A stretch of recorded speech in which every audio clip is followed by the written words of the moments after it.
মোহনপুর টিটিসিসিতে বিশ্ব তামাক দিবস উপলক্ষে মত বিনিময় সভা ও মানববন্ধন। মোহাম্মদ ফয়সাল হোসেন, রাজশাহী। রাজশাহীর মোহনপুর উপজেলা কারিগরি প্রশিক্ষণ কেন্দ্র টিটিসিসিতে বিশ্ব তামাক মুক্ত দিবস 2024 উপলক্ষে তামাক কোম্পানির আগ্রাসন প্রতিহত করি, শিশুদের সুরক্ষা নিশ্চিত করি এবং তামাক নিয়ন্ত্রণ আইন বাস্তবায়ন করি, এই প্রতিপাদ্য বিষয় নিয়ে শুক্রবার 31 মে টিটিসির চত্বরে একটি মত বিনিময় সভা ও মানববন্ধন অনুষ্ঠিত হয়েছে।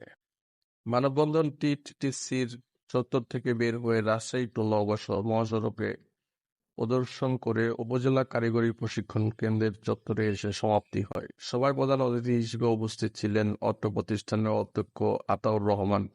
আরও উপস্থিত ছিলেন ট্রাস্ট্রাক্টর কামাল হোসেন, কম্পিউটার অপারেটর বাবুল হোসেন, আবু সুফিয়ান, মোস্তাফিউল হক, রেজওয়ানুল হক, গোলাম রাব্বানী, আসিফা আহমেদ সৈকত, আসমানী খাতুন, আমিন মাহাবুর রহমান, সাইফুদ্দিন শেখ, নাদিম খন্দকার, ননী গোপাল বিশ্বাস, শহীদুল ইসলাম, আফসার হোসেন, ইমাম হোসেন, শামীম হোসেন সহ বিভিন্ন প্রোগ্রামিং ছেলেমেয়ে শিক্ষার্থী উপস্থিত ছিলেন। মত বিনিময় সভায় বক্তারা বলেন, ধূমপান ও মাদক বিরোধী প্রচারণা সর্বত্র বাড়ানোর কথা। ধূমপান করব না, অন্য কাউকে তামাক পণ্য ও ব্যবহার করব না, তাহলেই তামাক মুক্ত বাংলাদেশ।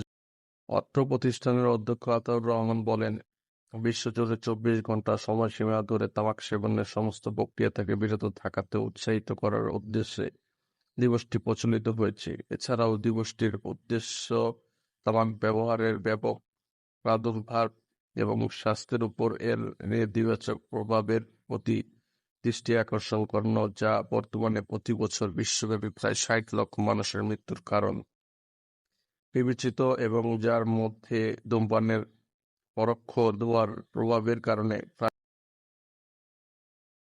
60,000 প্রায় ক্ষতিগ্রস্ত হবার সম্ভাবনা রয়েছে। বিশ্ব স্বাস্থ্য সংস্থার WHO সদস্য রাষ্ট্রসমূহ 1987 সালে বিশ্ব তামাক মুক্ত দিবস চালু করে।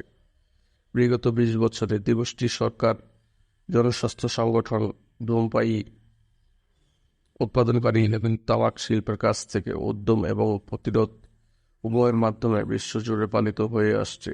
সবাই ধূমপান ও মাদকদ্রব্য গ্রহণ না করার জন্য সম্মিলিত শপথ বাক্য পাঠ